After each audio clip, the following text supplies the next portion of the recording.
This is Master Magazine. Tuesday, November 7th, Election Day. The people of Massillon have some very important issues facing them. Not only is every council seat up for re-election, but we have some very important financial issues that we will be voting on.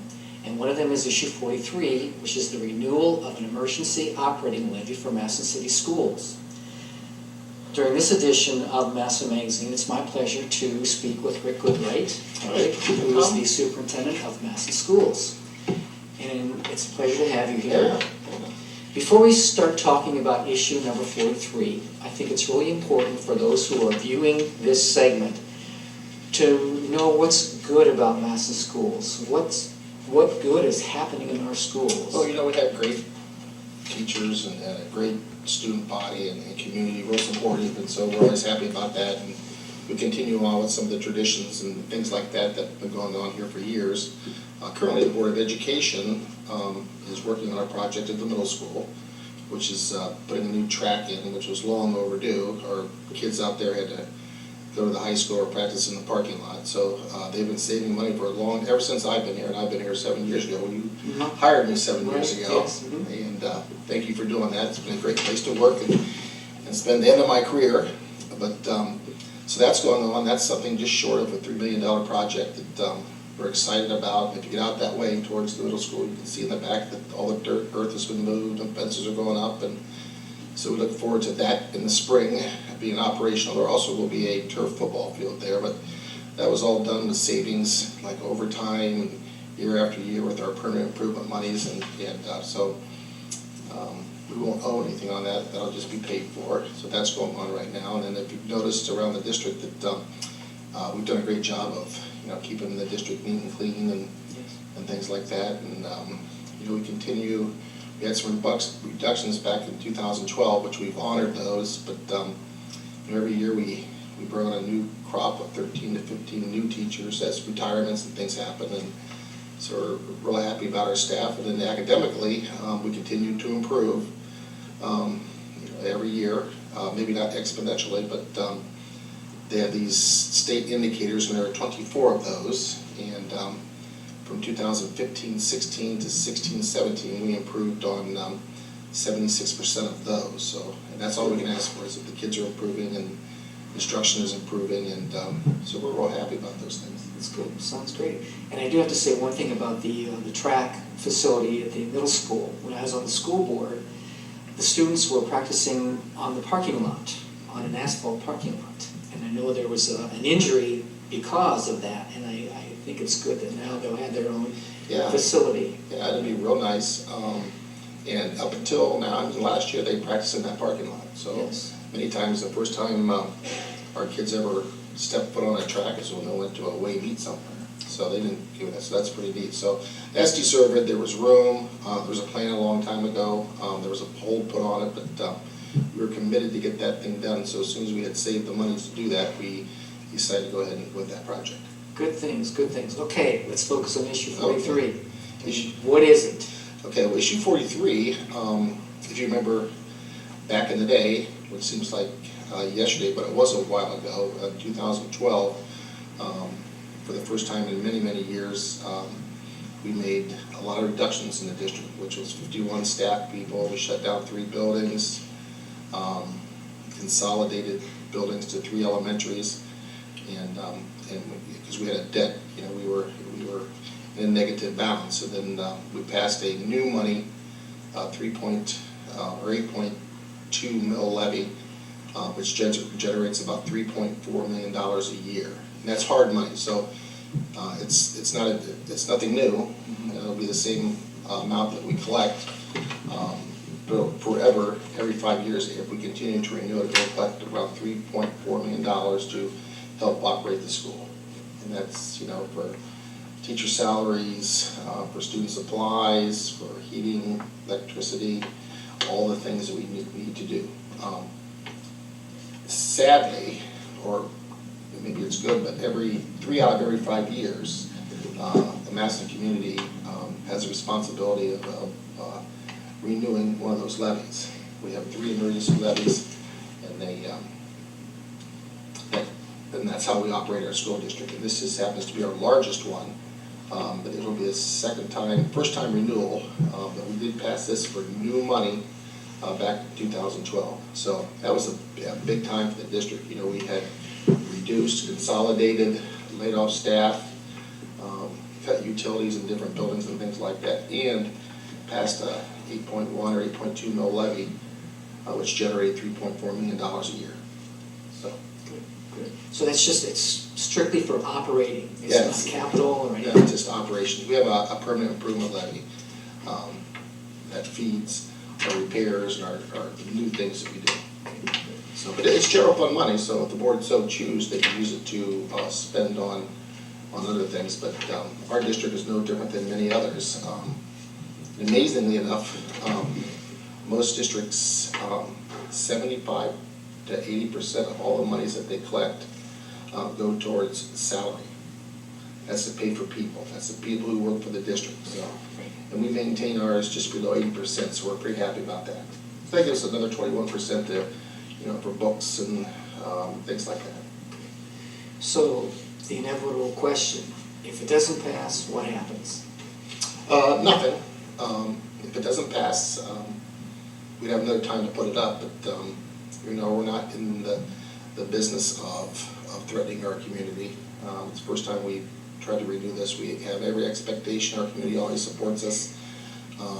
There wouldn't be any idle threats. We'd have to watch our monies a lot closer until it does pass. It does need to pass. So in order for the Massillon City Schools to operate, they need to have their 3 emergency levies, which happen every other year or close to that. But we renewed 3 times in 5 years. But we don't have any plans for cuts or things like that. We would just have to watch our purse strings a little closer. And what happens is, as I mentioned earlier, that 80% of the total funds collected goes towards staffing. And then if it doesn't pass, then of course with the cost of living and things like that, that goes up. So you start getting into people costing you more than 80%, so that leaves less money for the kids. I think it's important that people realize that this is not a new tax. Right, no, not new. It wouldn't change anything. It's just it's the same money that you have been paying. They have been paying already. Okay. So, and we have another levy which collects about $2 million a year, and another one that collects about $3.2 million. So there's a 3.2, a 3.2 million, 2 million, and this 3.4 million. So this is our largest of the emergency levies. So this is, they're all important, but, and obviously we can't take $3.4 million out of our budget. And over a 5-year time period, that's close to like 18 million. So it's necessary for our people to continue to support us.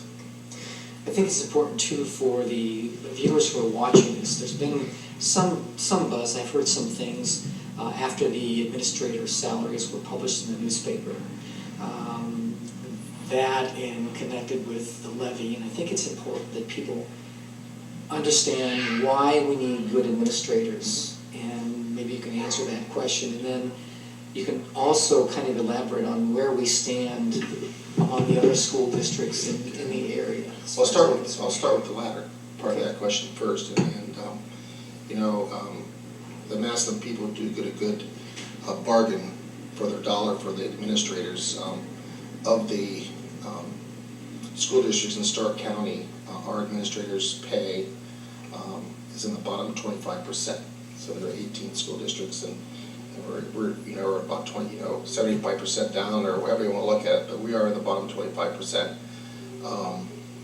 And the administrators get raises every year unless there's a freeze, so we kind of do exactly what the teachers and the secretaries and the classified employees do. But over the last year, as a district, we negotiate contracts with our secretaries, and they got a 3% raise. And then we negotiated contracts with the teachers, who got a 3% raise.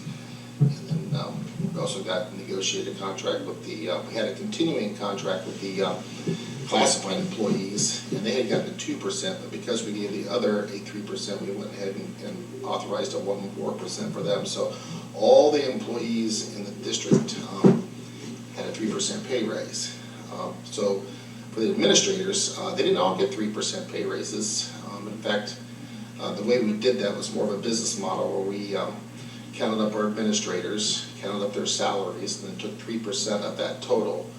And then we had that as what we were going to work with to distribute out to the administrators. And for whatever reasons, we were cognizant of the levy coming up, and it felt kind of bad for them. But you know, some of them got 0% pay raises, some of them got 1.5%, a couple got 3%, but that's about it. We did have 2 employees who got more than a 3%, but we were trying to bring them up to the norm for their work in this area.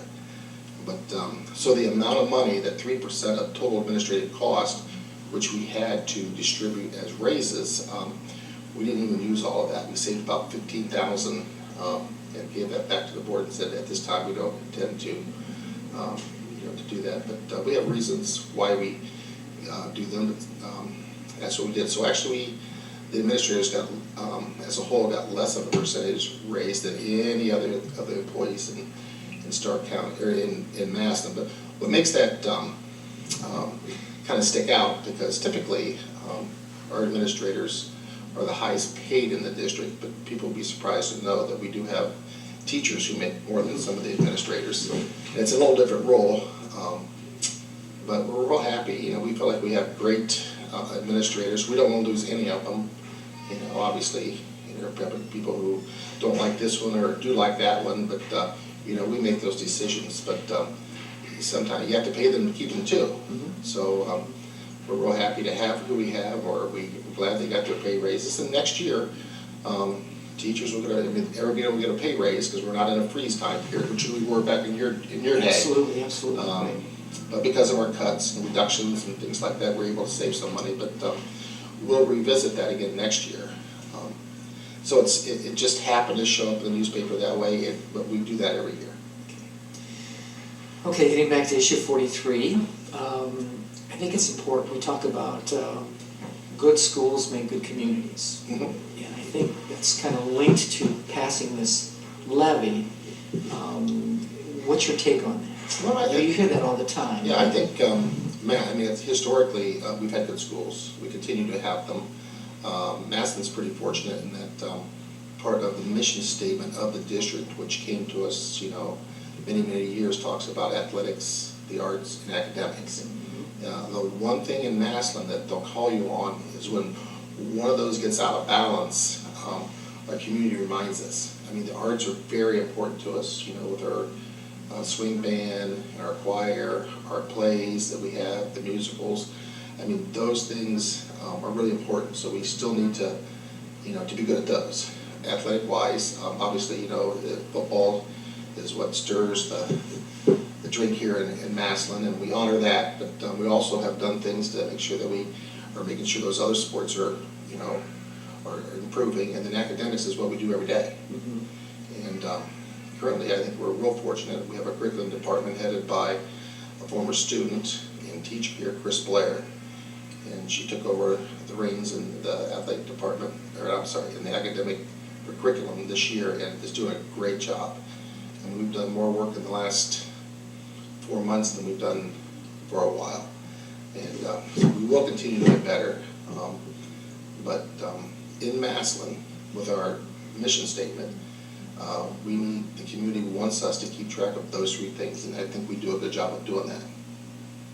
Good. So we can't guarantee victories in football, but we certainly try to make sure we get the people in the right seats to make sure that happens. Well, my personal experience, you're talking about good schools make good community, and I've always supported the levies, and I will continue to do that. I've had 4 children graduate from Washington High School. All of our college graduates, very successful. I have no more children in school. However, I live here. This is my community. I want it to remain a strong community. And people have to understand that schools do make the community. And I know that people look for school districts when they're trying to locate. Industries look at schools, and it's really important that we keep the schools going and that we continue to pass levies. Well, is there anything you'd like to add? No, I think that our school system speaks for itself. We do our best to try to stay on the news negatively, and And, you know, with staff and things like that, continuity is important to us. You know, so we are attempting to try to pay our people better to keep them here. That goes for our classified, our secretaries, our teachers, administrators. But, so that's crucial. But, you know, there are great things going on here at Massillon. And, you can see in the school system, you can see it with the mayor and council and what they're doing, you know, downtown and around, and the different groups that are coming here. And, you know, and obviously we need to recognize this being one of the more exciting times of the year with in a couple of weeks the Massillon-McKinley game coming up, and that's what we do. So, but I'm sure glad to have a chance to talk to you. Well, and thanks for hiring me 7 years. This last 7 years has been the best time of my career. It's towards the end, and there would be no place better I'd like to be than Massillon. Well, it's been a pleasure speaking with you, and I really encourage the people of Massillon to go out and vote on Tuesday, November 7th. And it's really important that you have an informed vote, that you know what's going on, you know what the issues are. And I just really hope that this forum was a way to help the voters understand a little bit more about schools, what the levy is about, and what's going on in the community. And I thank you for watching this edition of Massillon Magazine.